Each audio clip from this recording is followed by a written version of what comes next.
What would you do if the man sitting next to you at dinner could have you arrested, tortured, and erased from history simply because he didn't like the look on your face? That wasn't a hypothetical in the Soviet Union under Joseph Stalin. That was Tuesday. Stalin didn't just rule a country. He ruled through something far more powerful than armies, laws, or loyalty. He ruled through fear, pure, absolute, manufactured terror that reached into every home, every factory, every family in the Soviet Union. And the most chilling part, it worked. For nearly 30 years, one man held 300 million people in a grip so tight that even his closest allies were afraid to breathe wrong. So how did he do it? How do you build a system of control so total that even after your death, people are still too scared to stop clapping? This is the story of how Joseph Stalin turned fear into the most powerful weapon in human history. Before Stalin was a monster, he was a footnote. Born Iosip Jughashvili in 1878, in the small Georgian town of Gori, he was the son of a violent, alcoholic cobbler and a deeply religious mother who wanted him to become a priest. He was small, scarred from smallpox, and had a withered left arm from a childhood injury. Not exactly the image of a man who would one day hold a sixth of the Earth's surface in an iron fist.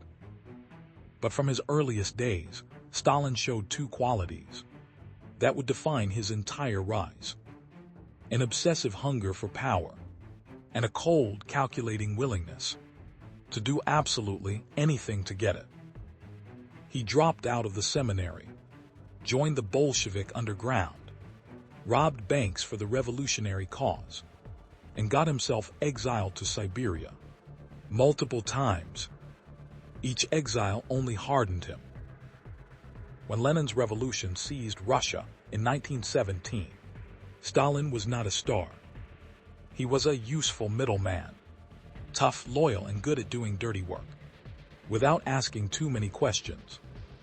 Lenin actually wrote in his political testament that Stalin was too rude and should be removed from power. Stalin made sure that letter was buried. By 1924, Lenin was dead, and within 4 years, through a masterclass of political maneuvering, playing rivals against each other, collecting loyalists, eliminating threats one by one, Stalin stood alone at the top. But once he got there, he had a problem. How do you keep it? Stalin's answer was elegant in its brutality. Make everyone afraid, not just of him, but of each other. Between 1936 and 1938, Stalin launched what became known as the Great Purge, a systematic campaign to eliminate anyone who could possibly be a threat. Military generals, party officials, factory managers, old Bolsheviks who had fought alongside Lenin, even his own loyal allies. The numbers are almost incomprehensible. Roughly 750,000 people were executed. Over 1 million more died in labor camps. Millions more were arrested, tortured, or sent to the Gulag, the vast network of Soviet forced labor camps, stretching across Siberia. But here's what made it truly terrifying. The arrests were often completely random. Confessions were extracted under torture. Neighbors informed on neighbors. Children reported their parents. A man could be arrested because someone who had already been arrested under torture gave up his name, not because it was true, but because they needed the pain to stop. Stalin understood something profound and dark about human psychology. You don't need to punish everyone. You just need everyone to believe they could be next. To make the terror legitimate in the public eye, Stalin staged elaborate show trials. Senior Soviet officials, men who had dedicated their entire lives to the revolution, stood in public and confessed to being foreign spies, saboteurs, traitors. The confessions were obviously coerced, but that didn't matter. The point wasn't truth. The point was theater. The message to every Soviet citizen was crystal clear. If it can happen to them, it can happen to you. Fear alone, however, is not enough to hold power forever. Terrified people eventually revolt or collapse into chaos. Stalin needed something else. He needed people to love him, or at least to act like they did. And so he built one of the most sophisticated cults of personality the world has ever seen. Stalin was everywhere. His face was on posters in every factory, school, and public building. His name was sung in children's songs. Cities were renamed after him. He was called the Father of Nations, the Great Leader, the Gardener of Human Happiness. History itself was rewritten around him. Photographs were altered. Purged officials were literally airbrushed out of existence, as if they had never been born. Textbooks were rewritten. The past was whatever Stalin said it was. This is important to understand. Stalin didn't just want obedience. He wanted devotion. He wanted people to genuinely believe, or at minimum, to publicly perform belief, that he was the source of all good things in their lives.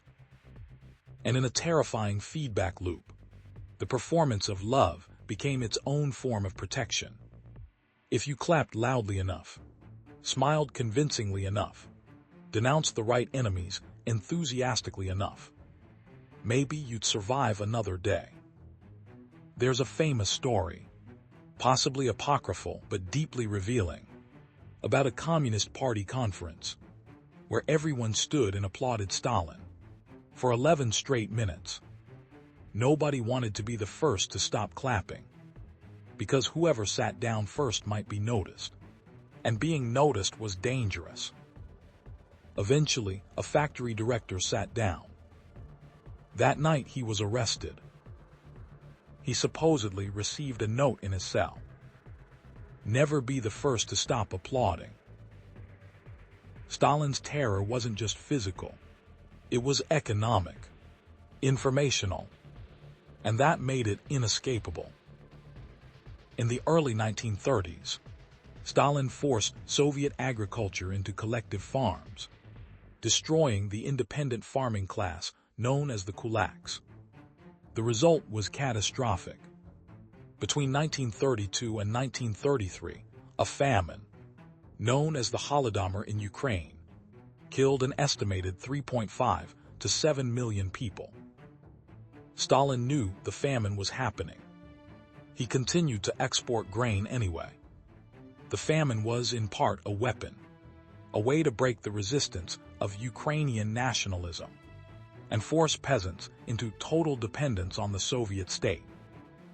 When you control food, you control everything.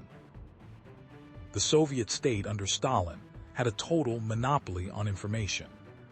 There were no independent newspapers, no free radio, no outside voices. The only news that reached Soviet citizens was news the Kremlin approved.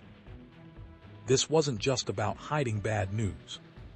It was about constructing an entirely alternate reality, one in which the Soviet Union was always winning, always producing more, always moving toward a glorious future, and any failure was the fault of saboteurs and enemies of the state.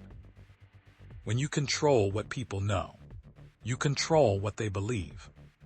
And when you control what people believe, you control what they fear. Perhaps the most haunting dimension of Stalin's rule was how it operated at the very top, among the people who sat closest to him. His inner circle, men like Molotov, Beria, Khrushchev, Kaganovich, were not loyal because they believed in him. They were loyal because they were terrified. Stalin kept them in a constant state of uncertainty, dangling threat over all of them, Molotov's own wife was arrested and sent to a labor camp. Stalin expected Molotov to continue showing up to work, voting loyally, and performing devotion, while his wife rotted in Siberia. And Molotov did. Stalin would invite his inner circle to late-night dinners. That lasted until 4 in the morning. No one could leave until Stalin left. No one could eat until Stalin ate. And no one, not one of the most powerful men in the world, could let their expression slip for even a moment. These men watched friends, colleagues, and family members disappear, and not one of them moved against him. That is the perfection of fear as a political system. When the people with the most power to stop you are also the most afraid. Stalin died on March 5, 1953. His inner circle, men who had spent decades in mortal terror of him, reportedly delayed calling doctors when he collapsed. Some historians believe they simply let him die. The grief that followed was, in part, genuine. Millions of Soviet citizens had been so thoroughly conditioned that they genuinely mourned the man who had overseen the deaths of tens of millions of their countrymen. Hundreds of people were crushed to death in the crowds at his funeral. 3 years later, Khrushchev, one of Stalin's loyal lieutenants, stood before the Communist Party and delivered the secret speech, denouncing Stalin's crimes in shocking detail. The Soviet system eventually collapsed in 1991, but Stalin's shadow never really left. His methods, the surveillance, the propaganda, the manufactured paranoia, the rewriting of history, became a template that authoritarian leaders around the world have studied and replicated ever since. So what does Joseph Stalin teach us? He teaches us that fear is a system, that it can be engineered, scaled, and maintained, that it doesn't require a monster. It requires a bureaucracy, a propaganda machine, and a population too exhausted and too terrified to remember what life felt like before. He teaches us that the most dangerous leaders aren't the ones who rule through hatred.